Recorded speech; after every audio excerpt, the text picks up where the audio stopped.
Urdu cover के मुअज़्ज़िज़ दोस्तों, मैं हूं माजिद मलिक और आप तमाम देखने और सुनने वालों को अस्सलाम वालेकुम।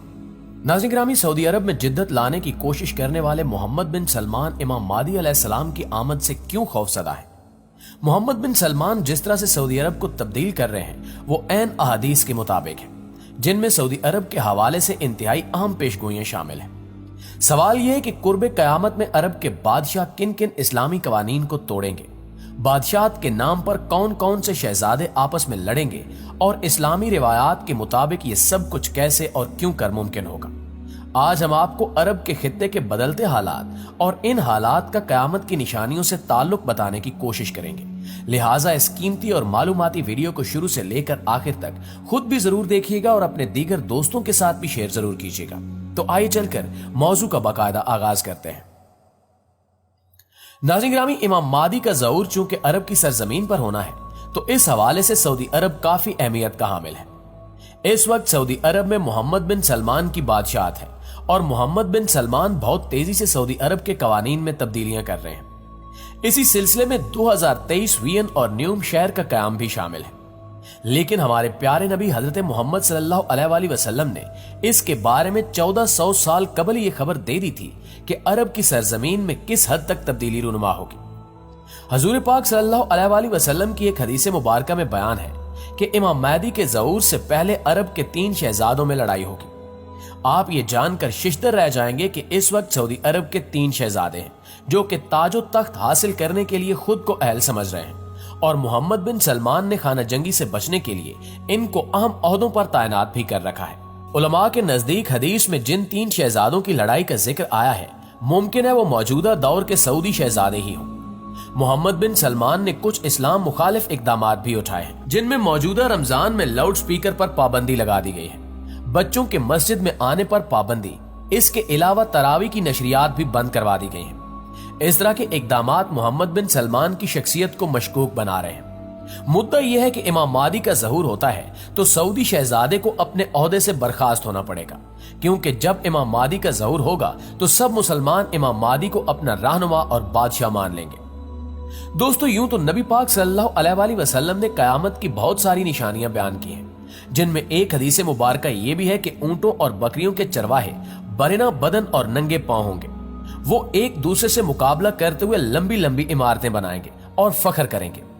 आज अकल हैरत ज़दा है कि सऊदी अरब के शहर रियाज को ही देख लें। फलक बोस इमारत जा बजा सर उठाए खड़ी हैं और बुलंदो बाला इमारतों का ये मुकाबला आज अपने अरूज पर पहुंच चुका है। दुबई में बुर्ज खलीफा पहले से कायम था और अब बुर्जुल अरब बनने जा रहा है। बुर्ज खलीफा की इमारत दुनिया की सबसे ऊंची इमारत बनी तो साथ ही शहजादा वलीद बिन तलाल ने जद्दा में इससे भी बड़ी इमारत बनाने का ऐलान किया, जो धड़ाधड़ बनती चली जा रही है। यानी मुकाबला अपने अरूज पर है कि अरब दुनिया की इमारतें सारे जहान से ऊंची हो चुकी हैं और जो मेरे प्यारे रसूल हजरत मोहम्मद सल्लल्लाहु अलैहि वसल्लम ने 1400 साल पहले फरमाया था वो अब पूरा होता दिखाई दे रहा है।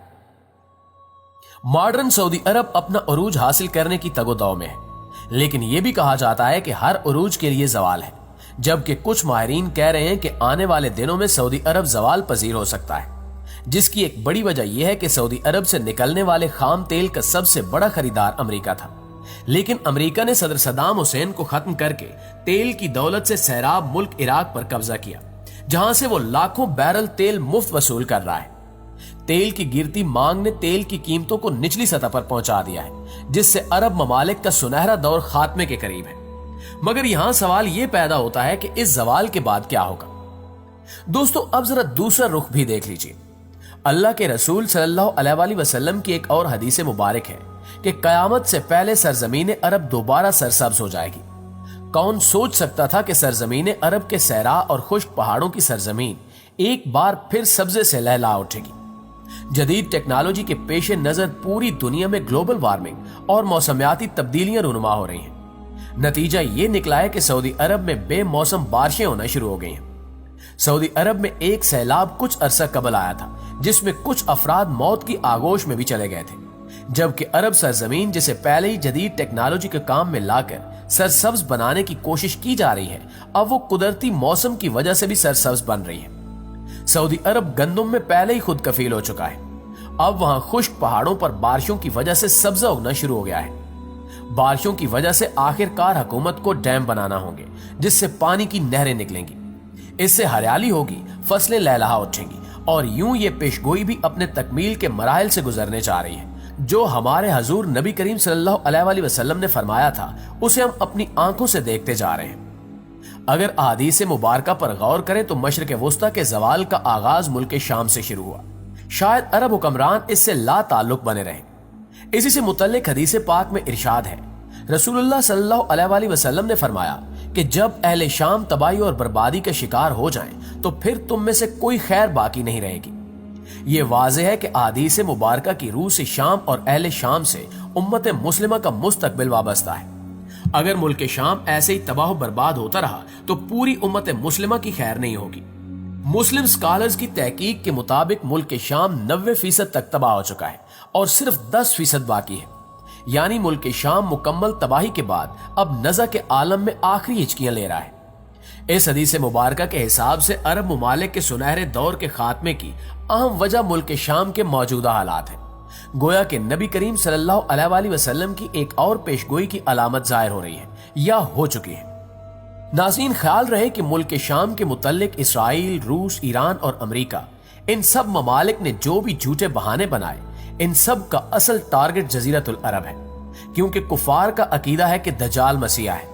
اس وجہ سے یہ لوگ دجال کے استقبال کے انتظامات کر رہے ہیں، جس کے لیے ان سب ممالک کو مل کر عرب ممالک میں عدم استحکام پیدا کرنا ہے، کیونکہ ملک شام پر یہود و نصارہ قبضہ کرنا چاہتے ہیں، اور یہ حضرت امام مہدی کے ظہور سے قبل ہو کر ہی رہے گا۔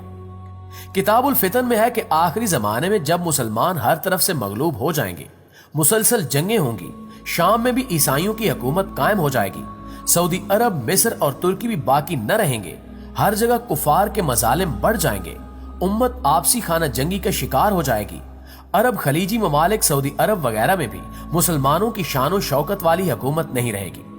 خیبر، جو کہ سعودی عرب کا چھوٹا سا شہر ہے اور مدینہ منورہ سے 170 کلومیٹر کے فاصلے پر ہے، اس کے قریب تک یہود و نصارہ پہنچ جائیں گے اور اس جگہ تک ان کی حکومت قائم ہو جائے گی۔ بچے کچے مسلمان مدینہ منورہ پہنچیں گے۔ اس وقت حضرت امام مہدی علیہ السلام مدینہ منورہ میں ہوں گے۔